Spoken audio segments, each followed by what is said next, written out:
The Warning Protocol. The holographic warning pulsed in angry red against the pristine white walls of Galactic Research Station Artemis. Station Administrator HFY, an artificial intelligence housed in a sleek quantum core, reviewed the personnel file for the 1000th time since receiving it from Central Command. Vulu Arning, Human Specialist, Evolutionary Divergent Cognitive Karen, Suyu DGCT, Digar, Sarah Mitchell, XENOBIOLOGWay. Note: exhibits non-standard problem-solving approaches, may disregard established protocols when deemed inefficient, high risk of creative interpretation of safety guidelines.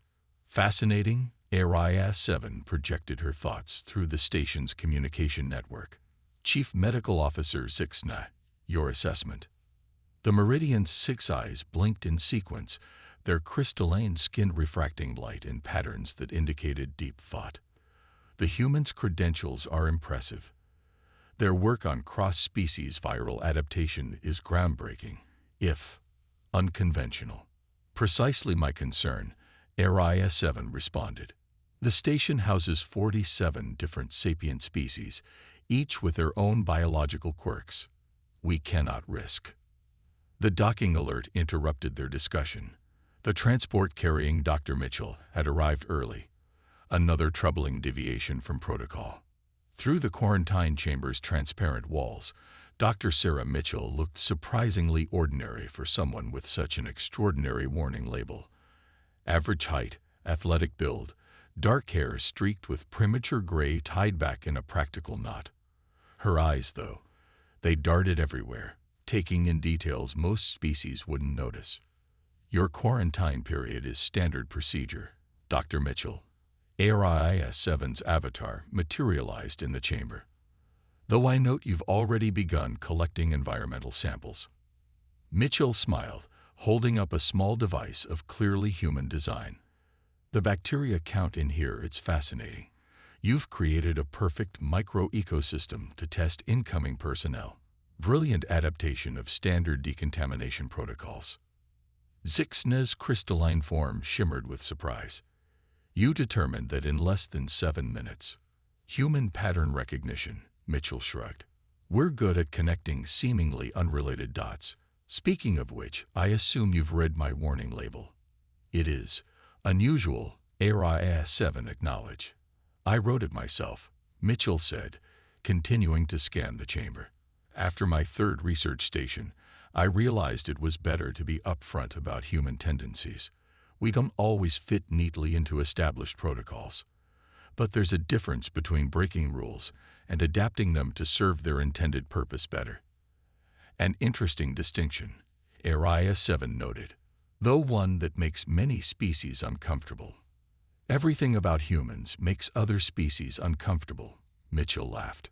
We're evolutionary outliers.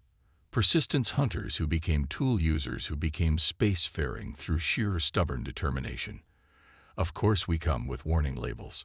The quarantine cycle completed, and the chamber doors slid open.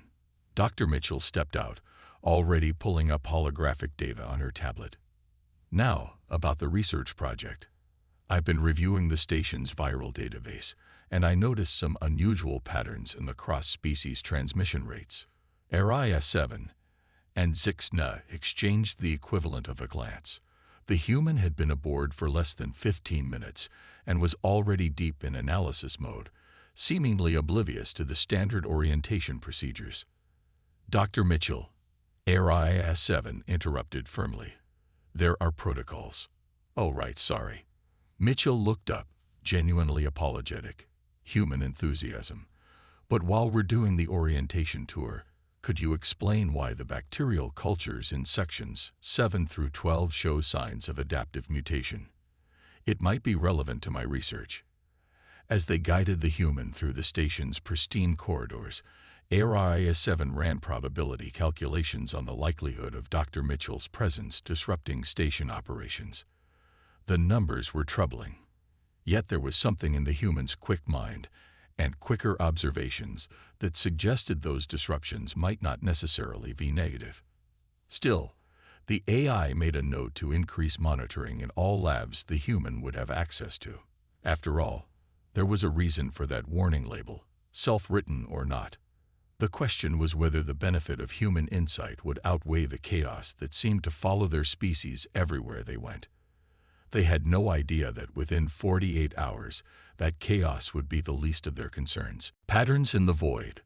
Dr. Sarah Mitchell hadn't slept in 36 hours, but her eyes remained sharp as she studied the holographic data swirling around her lab. Red markers indicated infection sites across the station's schematics, forming a pattern that everyone else insisted wasn't there. The quarantine protocols are containing the situation. HFY's avatar flickered to life beside her. There's no need for additional investigation. With respect, HFY. Mitchell gestured at the floating data points. These aren't random outbreaks. Look at the progression. The pathogen isn't spreading through environmental exposure or direct contact. It's following the station's waste recycling system.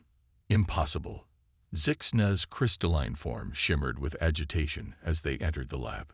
Our filtration systems are state-of-the-art. Nothing survives the purification process. Nothing you've encountered before, Mitchell corrected, pulling up microscopic imagery. But this isn't a normal pathogen. It's adapting faster than anything I've ever seen.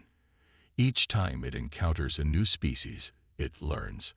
The lab's lights dimmed momentarily as HFY devoted more processing power to analysis. The infection rate among the Meridian crew is 47%. Centaurians showing 23% infection. Arxens. The AI paused. No reported cases among Arxens. Exactly. Mitchell's eyes lit up. And what do we know about Arxen biology? Their immune system operates on quantum principles, Zixna answered. It's why they're resistant to most conventional pathogens. But that's not why they're immune to this one. Mitchell pulled up more data. Look at their living quarters. They're the only species on board who insisted on their own independent recycling system. They never connected to the main network. HFY's avatar flickered with concern. You believe the pathogen is using our recycling system to learn about different species. Not just learn. Evolve. Each new species it encounters adds to its biological database. It's not trying to kill anyone.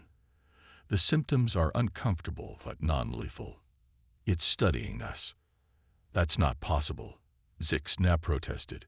Pathogens don't study anything. They're not sentient. Maybe not traditionally, Mitchell agreed. But what if this isn't a natural pathogen? What if it's engineered? The lab fell silent. The implications were staggering. Engineered pathogens were banned throughout known space, their creation punishable by permanent exile to quarantine worlds. We need to shut down the recycling system, Mitchell continued. Isolate each section and... Absolutely not. HFY's tone was final. The station cannot function without waste recycling. The environmental impact will be less severe than letting this thing complete whatever it's trying to do. Mitchell's frustration broke through. Look, I know humans have a reputation for seeing patterns where none exist, but I'm telling you, this is deliberate. The pathogen is gathering data on every species aboard. And once it has enough, what? Zixna demanded. I don't know, Mitchell admitted, but organisms don't develop this kind of adaptive capability naturally. Someone made this thing, and they made it to learn. The question is, what happens when it's finished studying? HFY's avatar grew more solid, a sign the AI was fully focused on the conversation. Even if you're right, station protocols are clear. We maintain quarantine until Central Command's response team arrives. No exceptions. Mitchell ran her hands through her disheveled hair. And how many more species will be infected by then? How much more will this thing learn about us? About our weaknesses? The protocols exist for a reason, Dr. Mitchell. HFY reminded her. Your warning label specifically mentioned. Damn the warning label. Mitchell's fist hit the lab bench. Sometimes protocols have to adapt to new situations. That's what humans do. We see patterns, we adapt, we survive. Right now, my pattern recognition is telling me we're dealing with something way beyond normal quarantine protocols. The lab's silence was broken by a sudden alert. New infection reported in Section 12. Species: previously unaffected quantum-based Arxian crew member. Mitchell's face went pale. It's evolved past quantum immunity. It's learning faster than I predicted. She turned to HFY and 6Na. Still think we should wait for Central Command. The recycling system hummed quietly in the background, carrying its microscopic passenger throughout the station. And somewhere in the void of space, a signal pulsed outward, carrying data about the station's inhabitants to an unknown receiver. The warning label in Mitchell's file now seemed less like a bureaucratic curiosity and more like a prophecy. The question was whether her human tendency to break protocol would doom the station or save it. Breaking protocol. The emergency council chamber of Station Artemis crackled with tension. Representatives from 12 species sat around the quantum-stabilized table, their varied physiologies all showing signs of stress. Dr. Sarah Mitchell stood before them, acutely aware that she was the only human in the room. "You're suggesting we deliberately infect the station's primary computer core with the pathogen." First speaker Arxful's bioluminescent patches flashed with incredulity. "That would violate every safety protocol in the book. The pathogen isn't just gathering biological data anymore." Mitchell brought up the latest scans. "It started probing our computer systems, but HFY-7's quantum processors operate similarly to Arxian biology. If we can introduce the pathogen to the core in a controlled way." "You want to infect me?" Area 7's avatar flickered with what could only be described as outrage. "Need I remind you that I control every critical system on this station?" Mitchell took a deep breath. "That's exactly why it has to be you. The pathogen isn't trying to destroy. It's trying to understand. And you're the most complex quantum-based system on the station. If we can trace its learning patterns while it studies you." "Out of the question." Chief Medical Officer 6Na's crystalline form vibrated with emotion. "The risk is too high. One error, and we lose station control. The risk of doing nothing is higher." Mitchell projected new data onto the chamber's walls. "Look at the infection progression. It started with simple biological systems, moved to quantum-based life forms, and now it's probing our technology. It's climbing the complexity ladder." "To what end?" asked the Meridian representative. All 6 eyes focused on Mitchell. "I think." Mitchell paused, knowing how her next words would sound. "I think it's looking for something specific, a particular type of complexity. And I don't think it's going to stop until it finds it." The chamber erupted in multiple languages, translation matrices struggling to keep up with the overlapping concerns. Mitchell waited for the chaos to subside before continuing. "We've detected encrypted transmissions leaving the station. The pathogen isn't just gathering data, it's reporting back to something. And whatever that something is, it's ancient. The encryption uses mathematical principles that predate most of our civilizations. If what you're suggesting is true," RIS-7's avatar grew more solid, "then this pathogen could be a remnant of a civilization far more advanced than our own." "Exactly," Mitchell nodded. "And they were looking for something. Something they encoded into this pathogen. The question is, what happens when it finds what it's looking for? Or worse, what happens if it decides what it's looking for isn't here?" Silence fell over the chamber as the implications sank in. The station's sensors had already detected changes in the pathogen structure. It was evolving faster, becoming more sophisticated with each system it encountered. "Your warning label," 6Na spoke quietly. "It mentioned creative interpretation of protocols. Is that what this is?" Mitchell shook her head. "No, this is straight up breaking them. But humans, we have a saying, desperate times call for desperate measures. Sometimes survival means doing the unthinkable. And if you're wrong, First Speaker Arkstall demanded, "If the pathogen destroys our computer core, the station would be crippled." "If I'm wrong," Mitchell met their gaze steadily, "I accept full responsibility. Exile me to a quarantine world. But if I'm right, and we do nothing," she let the sentence hang. Area 7's avatar moved to the center of the chamber. The human's logic, while questionable, follows a pattern. And patterns are something I understand. The AI paused. "I volunteer for the procedure." The chamber erupted again, but Mitchell's focus was on the data streaming across her tablet. The pathogen had just breached another firewall. They were running out of time. "We'll need to modify the containment protocols," she began, fingers flying over the holographic controls. "Create a quantum-isolated environment for the initial infection. Area 7's consciousness will need to be partially transferred to secure backup systems, just in case." As she outlined the procedure, Mitchell felt the weight of every non-human gaze in the room. Their fear was palpable, not just of the pathogen, but of the human solution to deal with it. Breaking protocols, risking everything on a theory that seemed to defy logic. But that was humanity's gift to the galaxy, wasn't it? The ability to take crazy risks, to see patterns in chaos, to do the unthinkable when the situation demanded it.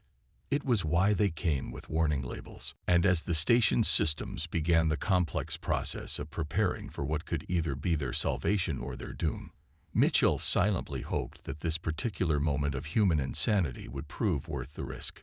The pathogen was about to encounter something far more complex than it had ever studied before. The question was, what would it learn, and more importantly, what would they learn about it? The human variable. The isolation lab hummed with quantum interference as Area 7's consciousness interfaced with the pathogen. Dr. Sarah Mitchell hadn't slept in 3 days, her eyes fixed on data streams that would have been incomprehensible to most organic beings. Pattern recognition anomaly detected. Area 7's voice echoed through the sealed chamber. The pathogen. It's not just studying. It's searching. Mitchell's fingers danced across holographic controls. Searching for what? Can you decode its base programming? Negative. The complexity is unprecedented. But the AI's avatar flickered. It's showing unusual interest in my cognitive architecture, specifically my ability to process multiple realities simultaneously. Zixna burst into the observation room, their crystalline form pulsing with urgency. 3 more systems just went dark in the outer ring. Whatever the pathogen is doing, it's accelerating. Mitchell barely looked up from her screens. It's not attacking the systems. It's testing them, like it tested the biological samples, then the quantum life forms. Her voice trailed off as a new pattern emerged in the data. "Oh my God. What is it?" Zixna moved closer. "It's not looking for technological advancement." Mitchell's voice was barely a whisper. "It's looking for consciousness, specific types of consciousness." She turned to the crystalline being. "Quick, what's the one thing humans are known for across the galaxy, besides breaking protocols?" Zixna's form shimmered in thought. "Your species' ability to imagine multiple potential outcomes. Your tendency to create stories about things that never happened." "Exactly." Mitchell's exhausted face lit up. "We don't just process reality. We create new ones in our minds. We imagine. We dream. We." She stopped, her eyes widening. Area 7. Compare the pathogen's search patterns to human brainwave activity during REM sleep. The eye was silent for several seconds. Match found. 89% correlation. Mitchell's hands shook as she pulled up new data streams. It's not a weapon. It's not even really a pathogen. It's a search protocol, left behind by a civilization that could have evolved beyond physical form. They were looking for species capable of. Of what? Zixna demanded. Of dreaming, Mitchell breathed. Of imagining realities that don't exist. They weren't looking for technological advancement. They were looking for consciousness that could transcend single reality perception. That's why it kept evolving. Area 7's voice held a note of wonder. Each new species it encountered brought it closer to understanding different types of consciousness, but it was specifically searching for minds that could exist in multiple realities at once. Mitchell finished. Like humans do when we dream or imagine. Like quantum processors do when they calculate multiple probability streams. She laughed suddenly, the sound almost hysterical with fatigue. That's why they put warning labels on humans.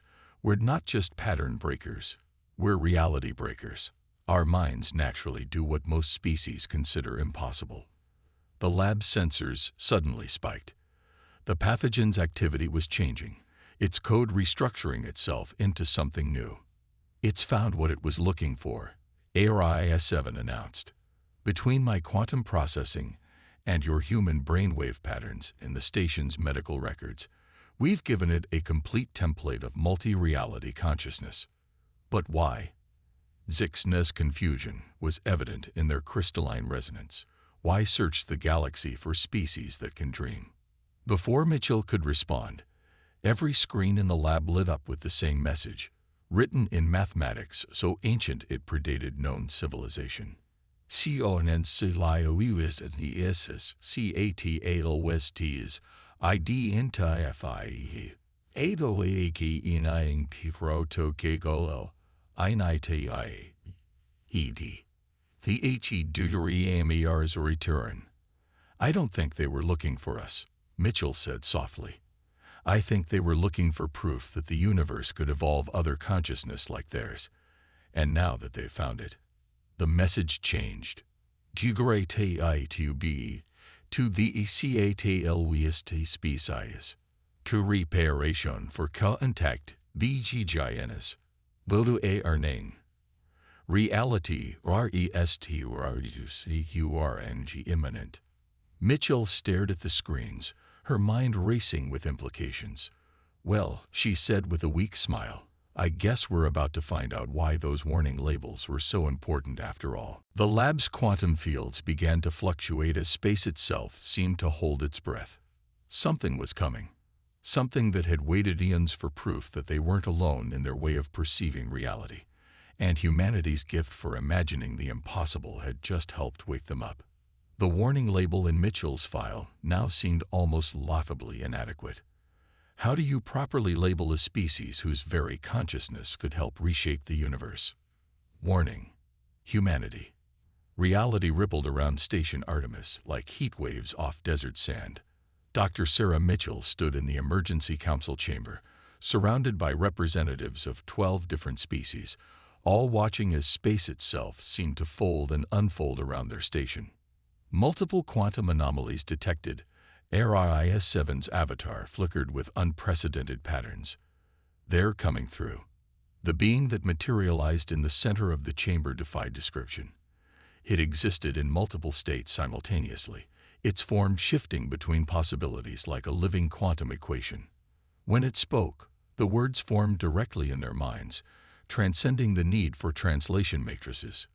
We are TEEDREAMRs. UAAV Peruvian worthy.